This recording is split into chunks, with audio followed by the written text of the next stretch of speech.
What they remembered. The emergency session of the Galactic Assembly convened within hours of Captain Kress's report. The Grand Chamber on Capital Station Prime had never seen such chaos. Representatives from 473 species filled the circular auditorium, their voices creating a cacophony of fear, disbelief, and anger. Chancellor Vexum stood at the central podium, his crystalline form refracting the chamber lights into fractured rainbows as he struggled to restore order. "Silence!" his voice boomed through the speakers. "We will proceed with dignity, or I will clear this chamber." The noise subsided to anxious murmurs. Kress stood in the witness circle, feeling incredibly small, surrounded by beings whose species controlled entire sectors. His salvage charter seemed laughably insignificant compared to the weight of what he had discovered. "Captain Kress," Chancellor Vexum began, his tone carefully neutral, "you claim to have activated an ancient archive that speaks of a species called humans, a species that supposedly imprisoned an extinction-level entity called the Devourer. Furthermore, you claim this species has been in hibernation for over 11,000 years and is now awakening. These are extraordinary claims." "I claim nothing, Chancellor," Kress replied, keeping his voice steady despite his nervousness. "I report what I experienced. The archive intelligence provided extensive historical records. I've submitted all data recordings from my ship." Ambassador Threll, a towering Vorgothi with 6 arms and a reputation for aggressive skepticism, rose from his delegation seat. "This is clearly a fabrication or a misunderstanding. There are no records of any species called humans in our historical databases. Dead Zone 7 has been empty for as long as our surveys have existed. I propose we dismiss this testimony and sanction Captain Kress for wasting the Assembly's time with salvager fantasies." Murmurs of agreement rippled through portions of the chamber. Kress felt his hopes sinking. He had known the story would sound impossible, but the evidence was real. The archive was real. The awakening was real. Then a voice cut through the chamber, ancient and crackling with authority. The Vorgothi always were quick to dismiss what they couldn't understand. Every eye turned to the senior historian's platform where Elder Callum of the Preservers sat. The Preservers were the galaxy's oldest living species, their lifespans measured in millennia. Callum himself was rumored to be over 4,000 years old, though none knew for certain. He rarely spoke at assembly meetings, preferring to observe and record. "Elder Callum," Chancellor Vexum said, surprise evident in his voice, "you have relevant information?" The ancient being rose slowly, his movements deliberate with age. "I have memories," he corrected. "Memories passed down through 17 generations of preservers before me.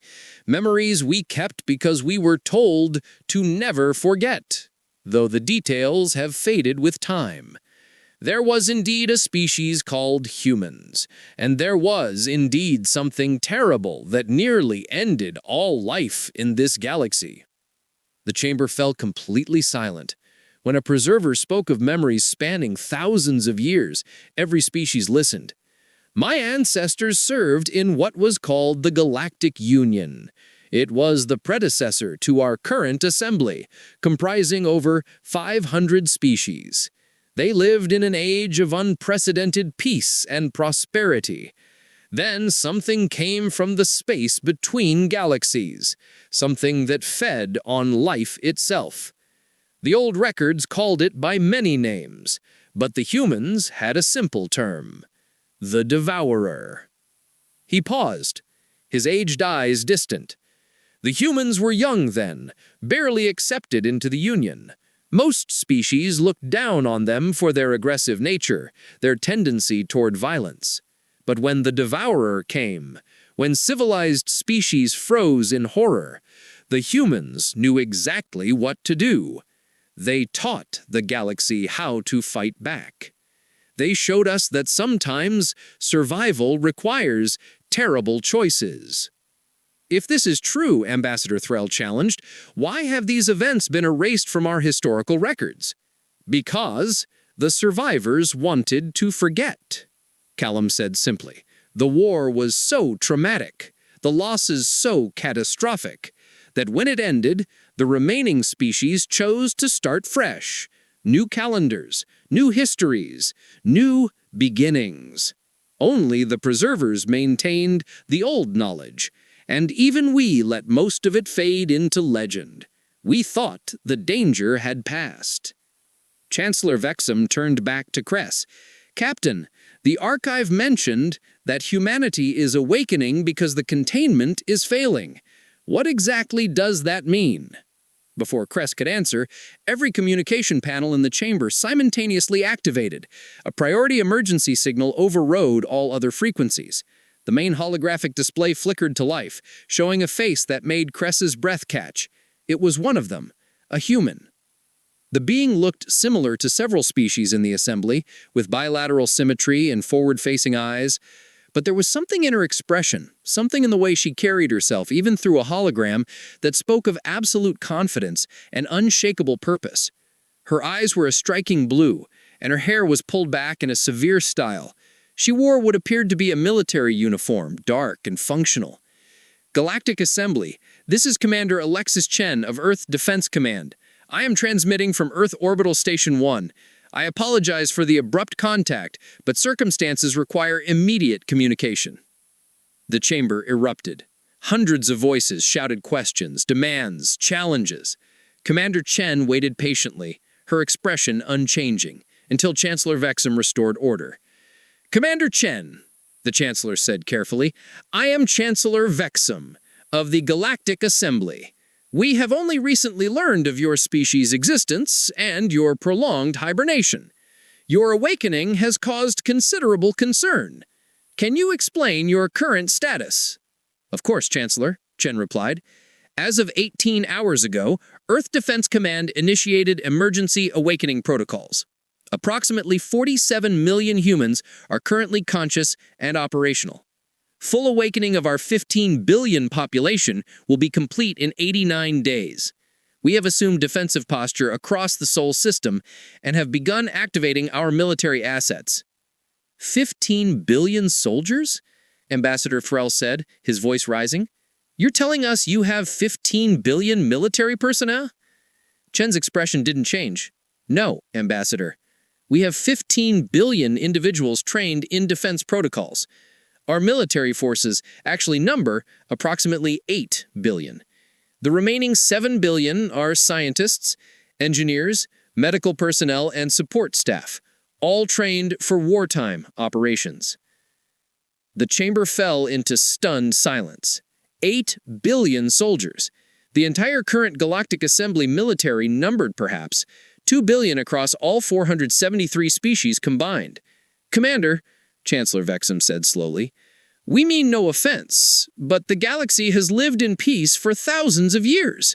Your military capabilities seem excessive for any defensive need. What exactly are you defending against?" Chen's expression finally shifted, showing something that might have been grim amusement. "Chancellor, tell me something. In your historical records, do you have any accounts of an entity known as the Devourer?" "We have recently learned of it," Vexum admitted, glancing at Elder Callum, "but our understanding is that it was contained 11,000 years ago." "Contained, yes," Chen agreed. "Contained in a dimensional prison that requires constant monitoring and periodic reinforcement. My species has maintained that prison for 11 millennia while in hibernation.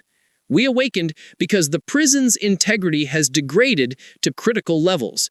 The Devourer is attempting to break free." The chamber erupted again. This time, the panic was palpable. Species that had never known existential fear suddenly confronted the possibility of annihilation. Chen waited for silence, then continued. "I need to be very clear about our situation. The dimensional prison was designed with a theoretical lifespan of 50,000 years. However, the Devourer is not passive. It has spent 11,000 years testing the barriers, probing for weaknesses, adapting to the containment protocols. Our monitoring systems detected critical stress fractures forming in the dimensional fabric. We estimate complete containment failure will occur in approximately 437 days. What happens when it fails?" Kress found himself asking, his voice barely a whisper but somehow carrying in the silent chamber. Chen looked directly at him, and in her eyes, Kress saw something that terrified him more than any monster. Absolute certainty. When the prison fails, the devourer will emerge in real space. It will be hungry after 11,000 years of imprisonment. It will begin consuming the nearest sources of biological and energy matter. Based on current galactic population distributions, we estimate it will destroy approximately 60% of all inhabited worlds within the first year. By year 5, if unchecked, the galaxy will be effectively lifeless. Surely you're exaggerating, Ambassador Threll protested weakly. I am not, Chen said flatly. I was alive during the last war, Ambassador. I was 23 years old when the Devourer entered. The forgotten sleep tumbled through the Ash Veil Nebula like a piece of forgotten debris. Its hull bore the scars of 1,000 operations, each dent and scratch a story of survival in the lawless edges of known space. Captain Kress stood on the bridge, his chitinous fingers tapping against the navigation console as his compound eyes scanned the sensor readings. The Vorkali were natural scavengers, their entire culture built on finding value in what others discarded. Today's haul looked promising. Captain, I'm detecting something unusual, chirped Mila, the ship's navigation officer. Her feathered crest flattened against her skull, a sign of confusion among the Avix people. There's a structure ahead. It's not on any charts. Kress moved closer to her station, peering at the holographic display. A massive object floated in the dense clouds of cosmic dust, perfectly spherical and clearly artificial. Its surface reflected no light, as if it absorbed everything that touched it. The sensors struggled to penetrate its outer shell, returning only fragmented data. How big? Kress asked. Approximately 40 kilometers in diameter, Mila replied, her voice trembling slightly. Captain, this sector is marked as Dead Zone 7. Nothing is supposed to be here. Nothing has been here for thousands of years. The third member of the crew, a hulking gravish named Tormund, lumbered onto the bridge, his rocky exterior scraped against the doorframe. Are we rich yet? He rumbled, always direct in his communication. Possibly, Kress said, though uncertainty crept into his voice. Prepare boarding equipment. We're going to investigate. As the drifting fortune approached the mysterious sphere, proximity alarms began screaming. Panels on the object's surface suddenly illuminated, creating patterns of light that spiraled across its dark exterior. Kress's instincts screamed at him to retreat, but curiosity won. Salvagers who played it safe never made legendary discoveries. The ship's external lights revealed more details. The sphere's surface was covered in geometric patterns unlike anything in current galactic databases. The mathematical precision was stunning, each angle and curve calculated to perfection. Symbols covered sections of the hull, written in a language that predated the Galactic Assembly by millennia. I'm picking up a power signature, Mila announced, her feathered crest now standing completely upright in alarm. It's growing stronger. Captain, I think we triggered something. A beam of pale blue light suddenly shot from the sphere, engulfing the drifting fortune. Kress expected weapons fire, hull breaches, explosive decompression. Instead, a voice filled the bridge, speaking in a language the ship's translator couldn't immediately process. The words were harsh, filled with consonants that clicked and vowels that seemed to resonate with authority. After several seconds, the translator made sense of it. Unknown vessel, identify yourself. Provide current galactic cycle designation. Report on containment status prime. Kress exchanged glances with his crew. This is Captain Kress of the salvage vessel Drifting Fortune, operating under Galactic Assembly Salvage Charter 742. We mean no harm. We detected your structure and came to investigate. What is this place? A long pause followed. Then the voice returned, now speaking perfect modern galactic standard. Designation accepted. Charter verified against historical records. Analysis indicates post-catastrophe galactic development. Query: how many cycles have elapsed since the Silence Protocol activation? I don't understand your question, Kress admitted. Our calendars show the current year as 12,047 galactic standard, but I don't know what reference point you're using. Another pause, this one feeling heavier. Calculation complete. Duration 11,312 years. Assessment. Silence protocol has maintained successfully. Secondary assessment. Current galactic civilization is unaware of previous cycle events. This represents a significant security concern. Previous cycle events? Mila whispered. What is this thing talking about? The sphere suddenly opened, not with doors or hatches, but as if the solid surface simply became permeable. A docking tunnel extended toward the drifting Fortune, its interior glowing with soft white light. The voice spoke again, carrying what almost sounded like urgency. Captain Kress, you have activated an ancient emergency beacon. This structure is designated as Archive Station 17, one of 43 knowledge repositories established during the final years of the Guardian Protocol. You are hereby requested to enter and receive essential historical briefing. The galaxy must remember what it has forgotten. Torment crossed his massive arms. I don't like this. Ancient structures that talk and open themselves are bad news in every story I've ever heard. Stories also tell of treasures beyond imagination, Kress countered, though his own nervousness was evident. We go carefully, we stay alert, and we document everything. If this is truly an archive from before the current galactic cycle, the historical value alone would be astronomical. The 3 crew members suited up and entered the tunnel. Its walls were smooth and seamless, made from a material that seemed to shift between metallic and organic properties. Lights activated ahead of them as they walked, creating a path through the darkness. The tunnel led deep into the sphere's interior, finally opening into a vast chamber. The room defied understanding. Its walls stretched impossibly far, covered floor to ceiling with crystalline structures that pulsed with internal light. Each crystal contained images, data, what looked like entire libraries compressed into gemstone form. In the center of the chamber stood a holographic projection system, currently displaying a slowly rotating galaxy. Welcome, the Archive Intelligence said. I am Archive Intelligence 7, Delta, custodian of this facility for the past 11 millennia. You are the first living beings to enter this station since its activation. This is both fortunate and concerning. Why concerning? Kress asked, approaching the holographic galaxy cautiously. Because your presence indicates the monitoring systems have detected specific energy signatures in galactic space. Signatures that should not exist if the containment remains secure.